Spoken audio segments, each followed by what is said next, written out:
Today we will discuss about the electronegativity. Electronegativity is the ability of atom to attract shared pair of electron toward itself. For example, share pair of electron जो है दोनों atom जो है उसको अपनी अपनी तरफ खींचते हैं। अब जिसकी एबिलिटी जो है खींचने की सलाहियत ज़्यादा होगी वो इसको जो है वो शेयर पेयर को अपनी तरफ खींच लेगा। तो इसका मतलब है कि उसकी इलेक्ट्रोनेगेटिविटी की वैल्यू जो है वो ज़्यादा है। तो इसको हम डिफाइन कर सकते हैं, ability of atom to attract shared pair of electron toward itself is called electronegativity. Electronegativity के लिए पॉलिंग साइंटिस्ट जो है उसने एक स्केल दरियाफ्त किया और इस स्केल के मुताबिक उसने मुख्तलिफ एलिमेंट की इलेक्ट्रोनेगेटिविटी की वैल्यू जो है वो बताई हैं। तो फ्लोरीन जो है मोर इलेक्ट्रोनेगेटिव एलिमेंट है और इसकी वैल्यू जो है वो सबसे ज़्यादा है और ये वैल्यू जो है वो 4 है।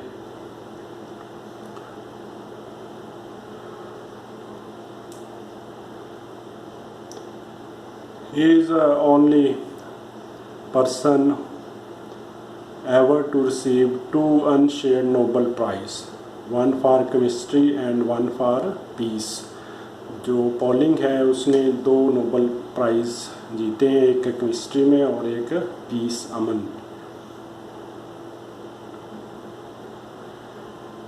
इलेक्ट्रोनेगेटिविटी का अगर ट्रेंड देखें in period from left to right, electronegativity की वैल्यू जो है वो इंक्रीज़ करती है और उसकी वजह क्या है कि इफेक्टिव न्यूक्लियर चार्ज इंक्रीज़ करता है जिसकी वजह से shorten the distance of share pair of electron from the nucleus. तो that's why it is increases. For example lithium, beryllium, boron, carbon, nitrogen, oxygen, fluorine वाले पीरियड में अगर हम देखें तो लिथियम की 1 है, बेरिलियम की 1.6 है, बोरॉन की 2 है, कार्बन की 2.6 है, नाइट्रोजन की 3 है, ऑक्सीजन की 3.4 है, फ्लोरीन की 4 है। तो इसका मतलब है कि इलेक्ट्रोनेगेटिविटी की वैल्यू जो है वो पीरियड में इंक्रीज़ होती है। और अगर हम ग्रुप की बात करें तो ग्रुप के अंदर from top to bottom electronegativity की वैल्यू जो है वो डिक्रीज़ होती है फ्रॉम टॉप टू बॉटम। इसकी वजह क्या है कि shielding factor, atomic size increase होता है और पूरा अट्रैक्शन होती है for share pair of electron. For example fluorine, chlorine, bromine में अगर हम देखें तो फ्लोरीन की 4 है, क्लोरीन की 3.2 है, ब्रोमीन की 3 है, आयोडीन की 2.7 है। तो इसका मतलब है इलेक्ट्रोनेगेटिविटी की वैल्यू जो है वो डिक्रीज़ होती है ग्रुप के अंदर। ओवरऑल ट्रेंड अगर देखें पीरियड में तो पीरियड में ये इंक्रीज़ होती है, ग्रुप में ये डिक्रीज़ होती है। हमेशा याद रखें कि trend are just trend, they do not always hold true. अगर हम इसको जनरलाइज करें तो समरी ऑफ ट्रेंड अगर देखें तो सबसे पहले हमने कहा था इफेक्टिव न्यूक्लियर चार्ज है वो पीरियड में इंक्रीज़ होता है जबकि ग्रुप में डिक्रीज़ होता है।